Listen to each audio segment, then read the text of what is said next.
بسم اللہ الرحمن الرحیم۔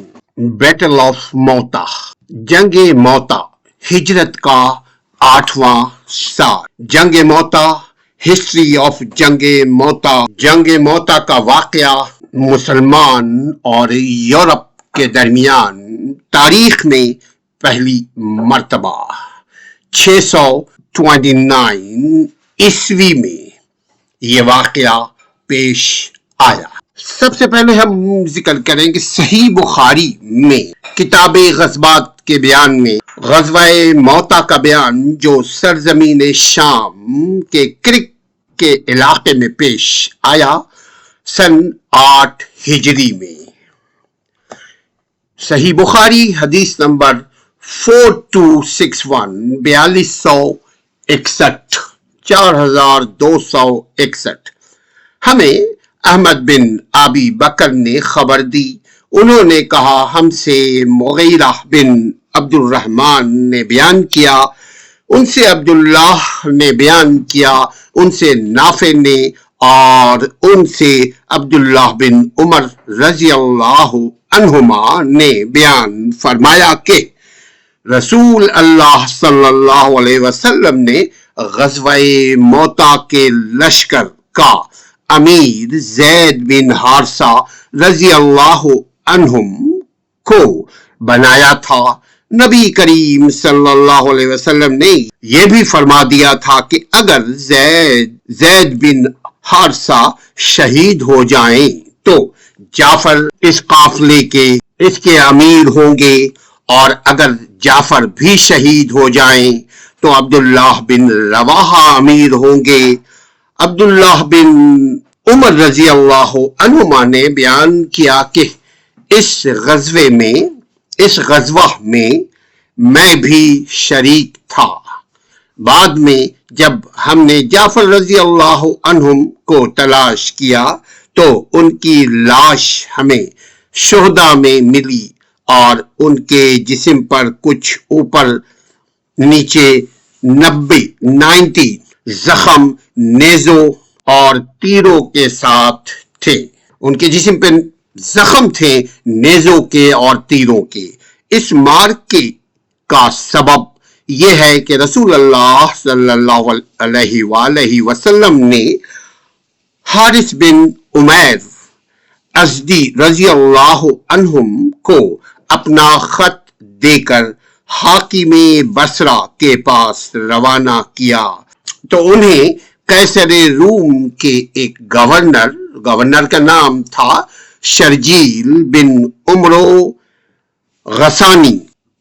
غسانی نے جو بلقا پر مامور تھا گرفتار کر لیا۔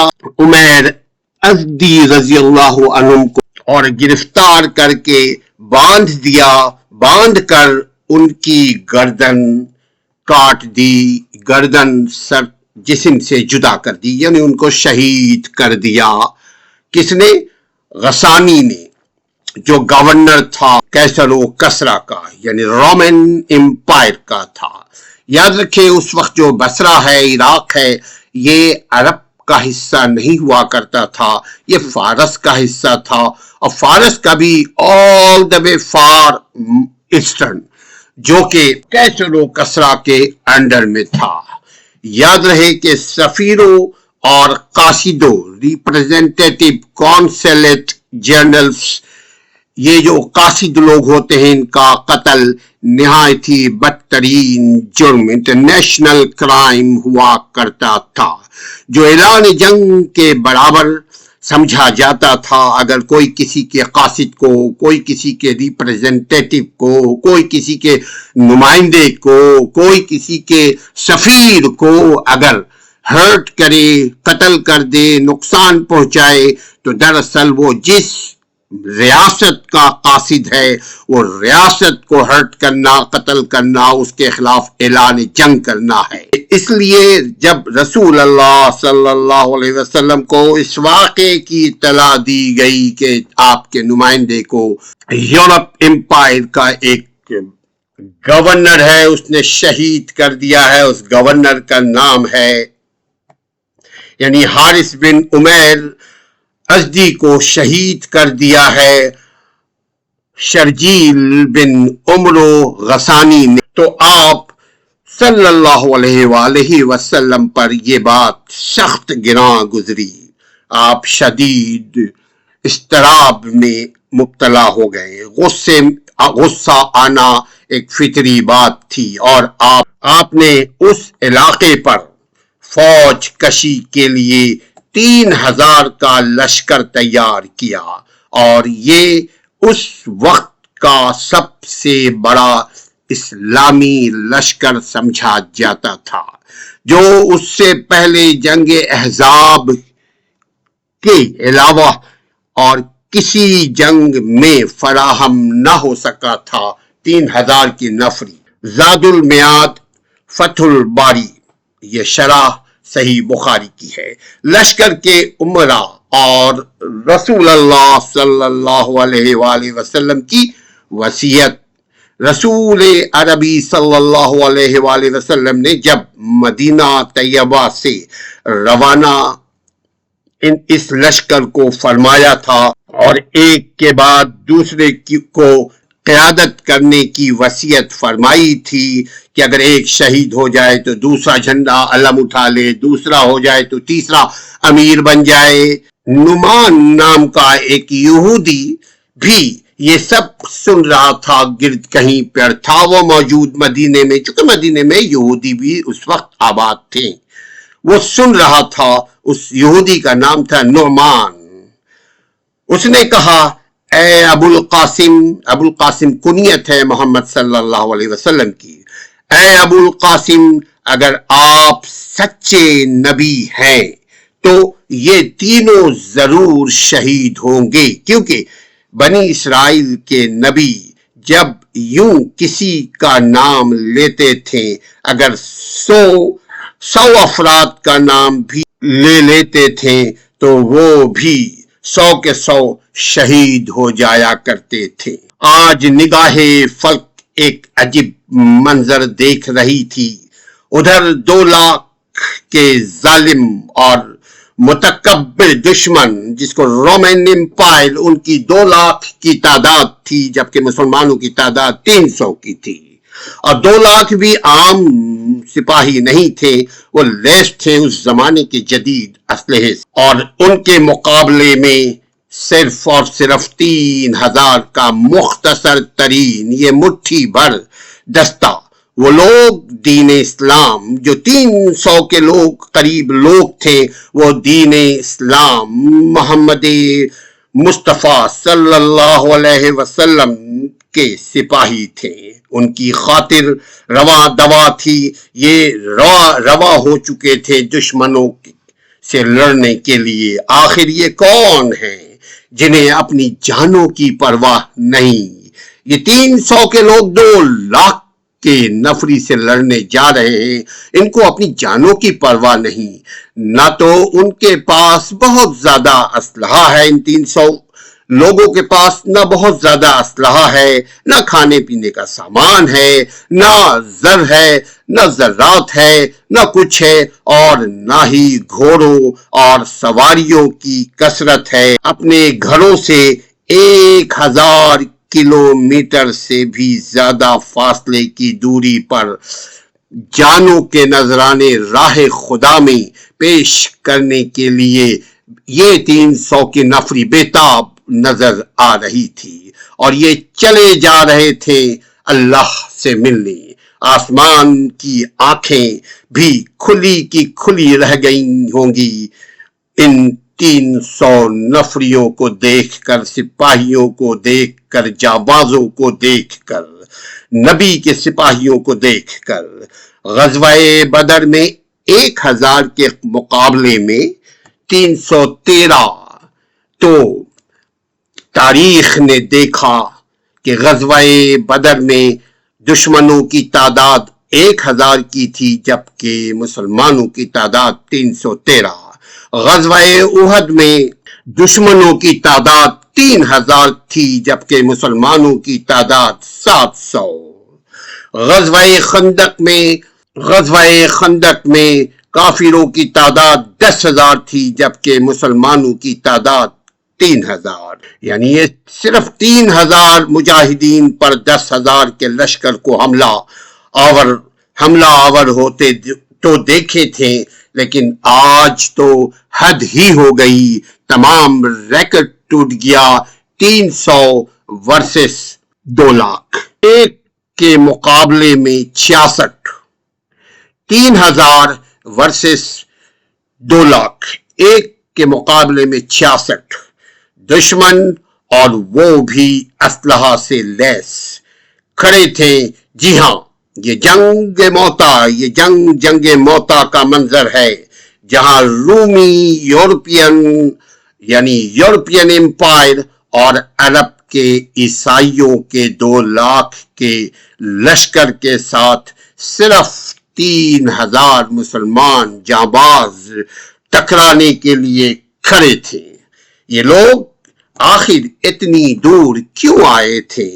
جی ہاں، اس کا ایک بہت بڑا سبب اور مقصد یہ تھا کہ تاریخ میں یوں بیان کیا جاتا ہے کہ ہوا یوں کہ امن اور سلامتی کا پیغام دینے والے رحمت العالمین رسول اکرم صلی اللہ علیہ وآلہ وسلم نے حضرت حارث بن عمیر رضی اللہ عنہم کو اپنا سفیر اور اپنا قاصد بنا کر یورپین امپائر، رومن امپائر کے نام ایک خط دے کر روانہ فرمایا تھا۔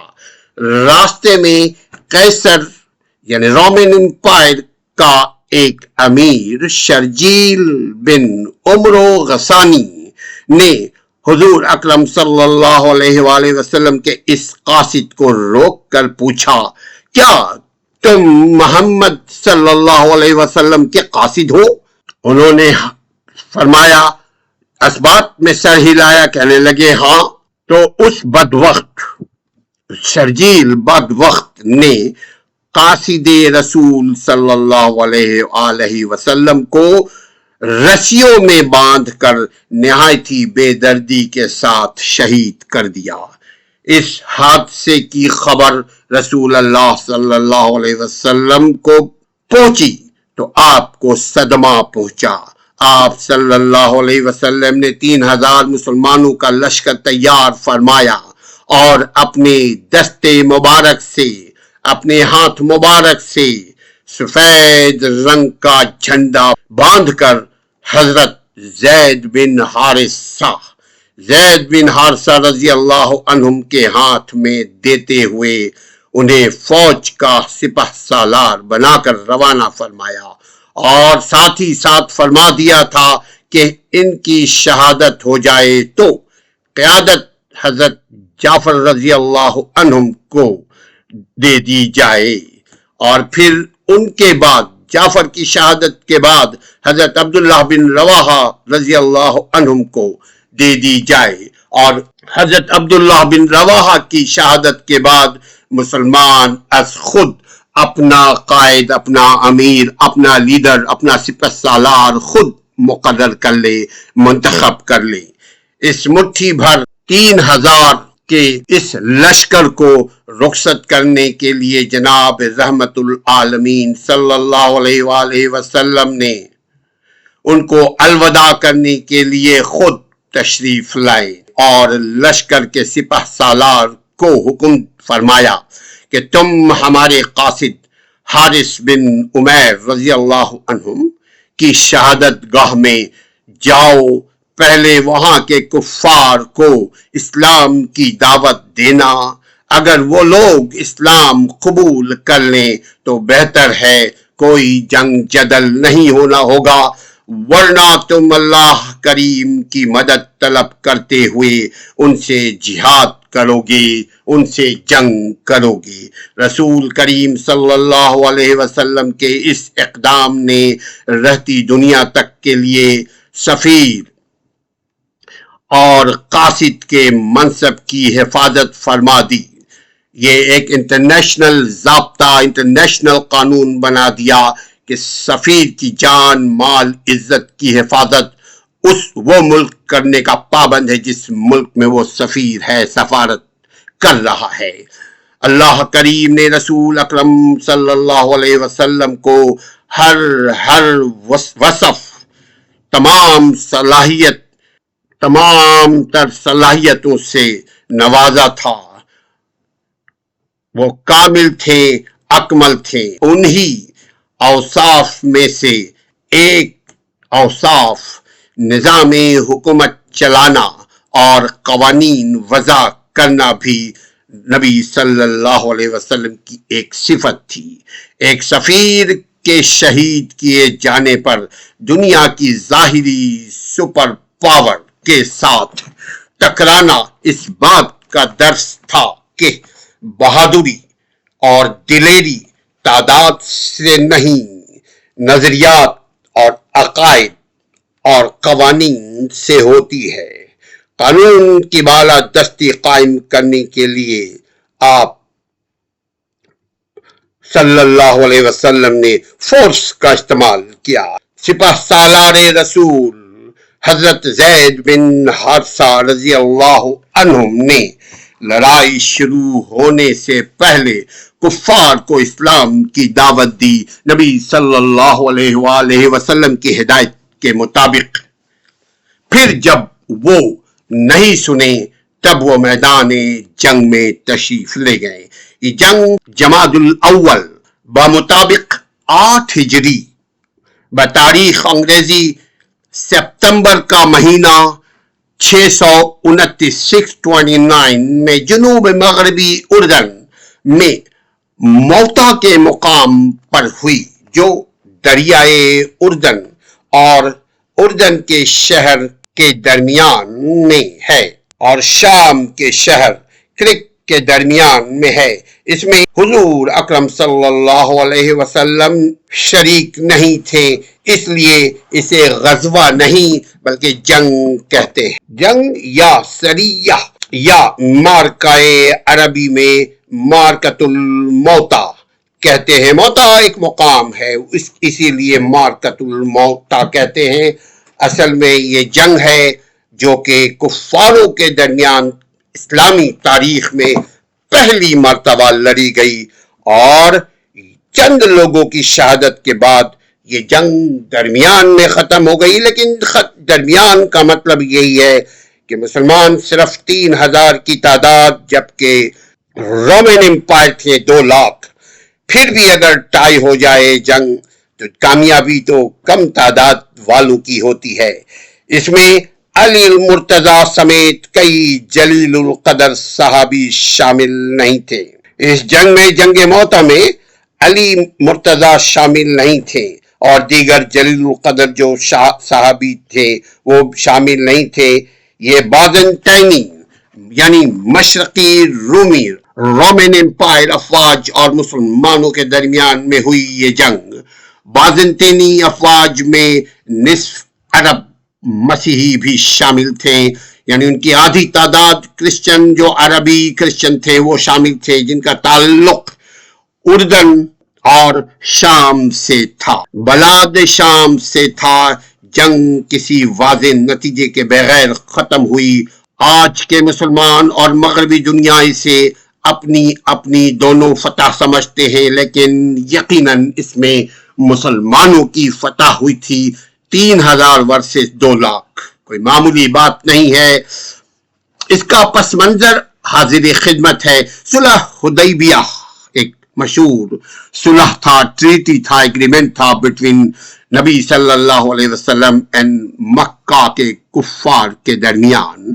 صلح حدیبیہ کے بعد مسلمان اور قریش کے درمیان میں کچھ وقت کے لیے جنگ نہ ہوئی۔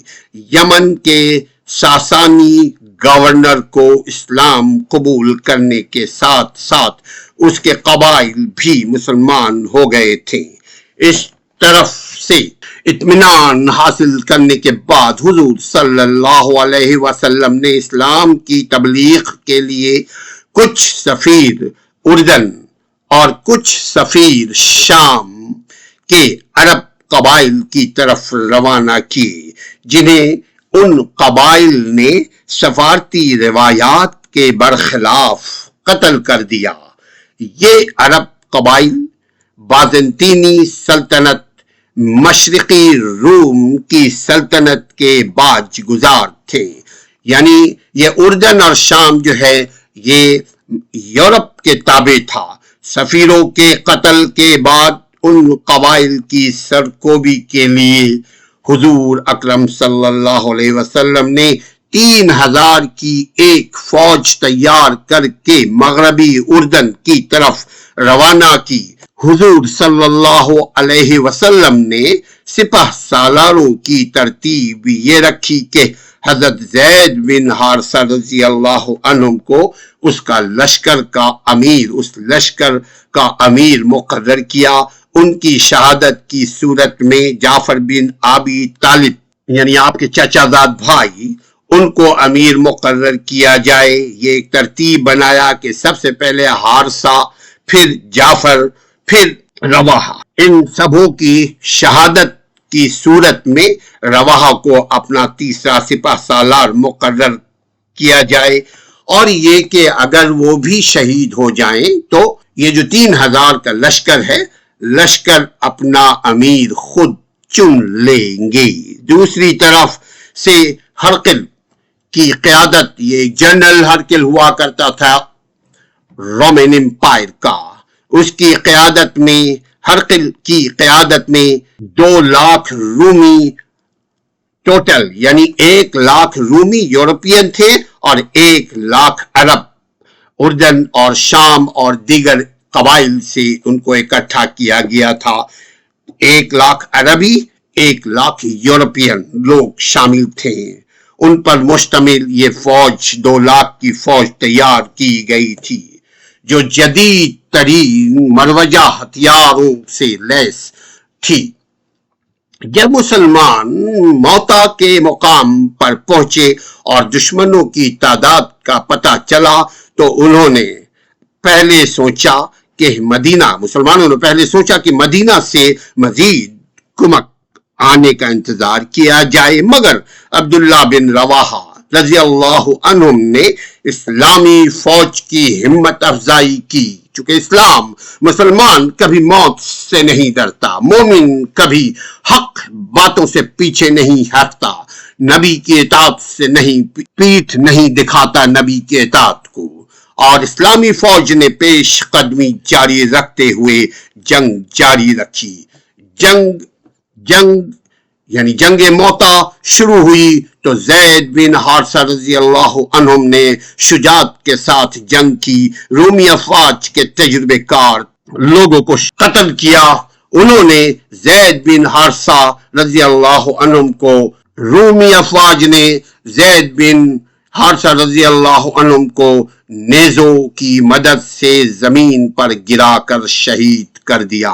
تو حضرت جعفر طیار رضی اللہ عنہ نے فوراً علم سنبھالا، یعنی اس کے کمانڈر ان چیف بن گئے.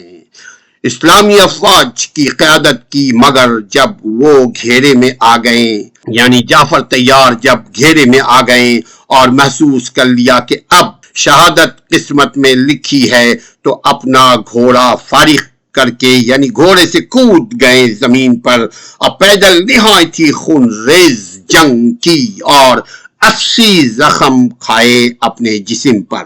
اس دوران میں ان کے دونوں ہاتھ کٹ گئے اور وہ شہید ہو گئے. سیدنا جعفر رضی اللہ عنہ کی شہادت ہو گئی تو مسلمانوں نے پکارا، یا عبداللہ رواحہ. اس وقت رواحہ جو ہیں وہ لشکر کی دوسری جانب تھے اور 3 دن سے حضرت عبداللہ بن رواحہ بھوکے تھے.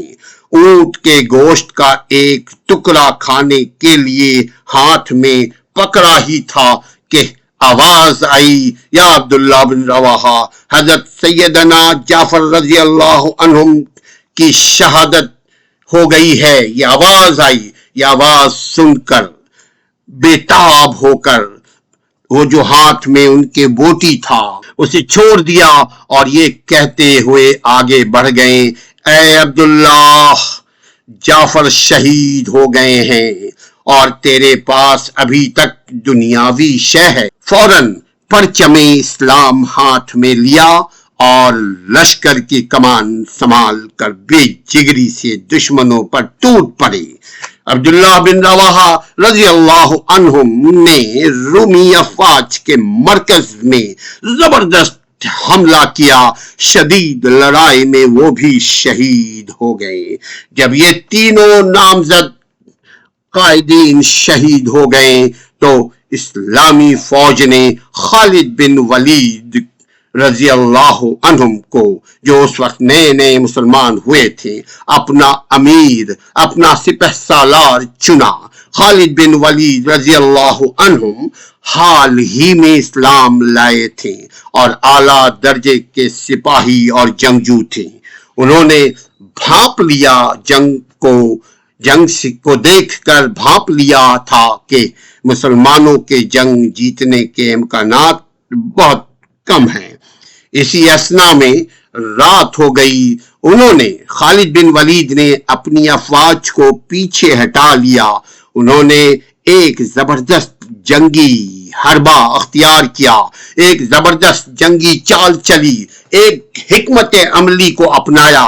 انہوں نے بے شمار سپاہیوں کو پہاڑ کی other side of this mountain, پہاڑ کی دوسری طرف میں بھیج دیا اور ان سے کہا اگلی صبح نئے جھنڈوں کے ساتھ گرد و غبار اڑاتے ہوئے، چیخ شور شراپا کرتے ہوئے، گھوڑے کو چٹ پٹ لہراتے ہوئے دوڑاتے ہوئے پیچھے سے اسلامی فوج میں شامل ہو جانا، اس پہاڑ کے پیچھے سے آنا اور اسلامی فوج میں شامل ہو جانا۔ یہ انہی 3000 ہی میں سے وہ لوگ تھے جن کو خالد بن ولید نے ایک حکمت عملی کے تحت ایک ایسی ترتیب دی۔ اس تدبر سے رومن امپائر وہ سمجھے کہ ہرکل جو جنرل تھا کفاروں کا، اس نے یہ سمجھا کہ مدینہ سے مسلمانوں کے لیے نئی امداد آن پہنچی ہے۔ رومیوں نے اپنی فوج کو پیچھے ہٹا لیا، وہ بھاگنے لگے۔ یقیناً پیچھے کا مطلب یہ نہیں کہ پیچھے جا کر کے کھانا کھا کر پھر آ جائیں گے، پیچھے ہٹانے لگے کہ مسلمانوں کی تعداد میں اضافہ ہو گیا ہے، نئے لوگ مسلمانوں میں شامل ہو چکے ہیں، اب ہو سکتا ہے ہماری شکست ہو جائے۔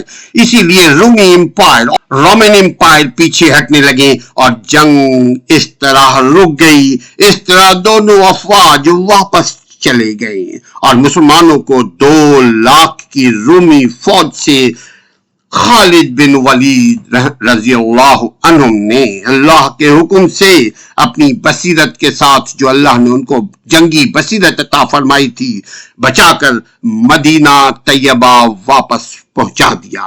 نتائج جنگ موتا کی نتائج، یہ جنگ موتا کو کسی کی فتح نہیں قرار دیا جا سکتا یا کسی کی شکست نہیں کہا جا سکتا۔ البتہ نتائج مسلمانوں کے حق میں نکلے، کیونکہ 2 لاکھ اگر لڑائی ہوتی رہتی تو ایک شخص بھی نہیں بچتا، تو دراصل بچنے والے کی فتح ہوئی۔ اس طرح نتائج جو برآمد ہوئے مسلمانوں کے حق میں، اول تو لوگوں نے پہلی دفعہ دیکھا تاریخ میں کہ رومیوں کے اتنے بڑے لشکر کو کسی نے للکارا ہے، ورنہ یورپین امپائر کے ساتھ کوئی ٹکر لینے کا سوچ بھی نہیں سکتا۔ 2 اس وقت سپر پاور ہوا کرتے تھے، ایک رومن امپائر اور ایک ایرانی امپائر فارس، مگر ان دونوں کا تاریخ نے بعد میں مسلمانوں نے کریا کرم کر دیا، دھرم تختہ کر دیا۔ رومیوں کے اتنے بڑے لشکر کو کسی نے آج تک نہیں للکارا، اور بچ کر بھی اگر للکارا تو بچ کر کوئی نہیں نکل پائے، لیکن مسلمان بچ کر نکل آئے۔ لوگوں کے ذہن سے رومیوں کی دہشت، رومیوں کا خوف بالکل ختم ہو گیا۔ کس قدر کم ہو گئی دیکھ لیجئے کہ، اور دوسری یہ کہ بلات ملک شام اور اردن کے لوگوں کو مسلمانوں اور ان کی زبردست طاقت کا تعارف ہو گیا۔ یہ جو 1 لاکھ شام، اردن اور ارد گرد کے جو لوگ رومن امپائر میں شامل ہوئے تھے وہ اسلام سے ان کا تعارف ہو گیا، ان کے دلوں میں اسلام کا خوف اور اسلام کا احترام بھی آنے لگا، کیونکہ یہ پہلی اسلامی فوج تھی جو مدینہ منورہ سے اس قدر باہر جا کر لڑی تھی۔ اس علاقے کے لوگوں کے لیے مسلمانوں کا جذبہ شہادت ایک بالکل نئی چیز تھی۔ ایک اور فائدہ یہ ہوا کہ مشرکین مکہ نے مسلمانوں کو کمزور سمجھا ہوا تھا، ہلکا لیا ہوا تھا، اور اسی لیے قریش مکہ صلح حدیبیہ کے خلاف ورزی کرنے لگے تھے۔ اس سے صلح حدیبیہ مشرکین کی طرف سے ٹوٹ گیا اور مسلمانوں نے اس کے بعد مکہ کو فتح کر لیا، پرامن فکا، کنکرڈ آف مکہ۔ اب آئیے اس کا کچھ پس منظر پیش کرنے کی کوشش کرتے ہیں، تاریخ اسلام کی روشنی میں جنگ موتا کا پیش منظر، جنگ موتا کا پس منظر۔ مسلمان چونکہ یہ جنگ واضح طور پر نہ جیت سکے تھے اور نہ ہارے تھے، اس لیے مکہ کے مشرک قریش نے مسلمانوں کو کمزور سمجھ لیا تھا، اور صلح حدیبیہ کی پرواہ نہ کرتے ہوئے قبیلہ بنی خزاعہ کے کچھ لوگ شہید کر دیے جو مسلمانوں کے سپورٹر تھے۔ یہ صلح حدیبیہ کا اختتام تھا، کیونکہ قبیلہ بنی خزاعہ کے ساتھ مسلمانوں کے معاہدے ایگریمنٹ ہوئے تھے کہ ہم آپ کی حفاظت کریں گے، آپ ہماری حفاظت کریں گے، اور قریش صلح حدیبیہ یہ جو ایگریمنٹ ہوئی تھی اس کی روح سے ان سے جنگ و قتال نہیں کر سکتے تھے، یعنی یہ قبیلہ خزاعہ کے ساتھ جنگ نہیں کر سکتے تھے، مگر انہوں نے ان کے لوگوں کو شہید کیا۔ ابو سفیان ان کا سردار تھا قریش کا، اس نے بھانپ لیا کہ اب ان کی خیر نہیں، اب تو گئی بھینس گئی پانی میں۔ تو ابو سفیان اس وقت مسلمان نہیں ہوا تھا، اور مسلمان اس بات کا بدلہ، یعنی وہ جو ایگریمنٹ کو جو توڑا تھا ابو سفیان کے لشکر نے، کفاروں نے، اس کا بدلہ لینے کے لیے بے چین ہو گئے تھے۔ ابو سفیان اس بات کو سمجھ چکا تھا کہ مسلمان اب ضرور بدلہ لیں گے۔ اس نے مدینہ کا دورہ بھی کیا تاکہ صلح حدیبیہ کی تجدید رینیو کی جا سکے، مگر حضرت محمد صلی اللہ علیہ وسلم نے جواب نہیں دیا، اور ابو سفیان غصے کی حالت میں، مایوسی کی حالت میں، دکھ کی حالت میں، اضطراب کی حالت میں، پریشانی کی حالت میں ابو سفیان مکہ واپس چلا گیا۔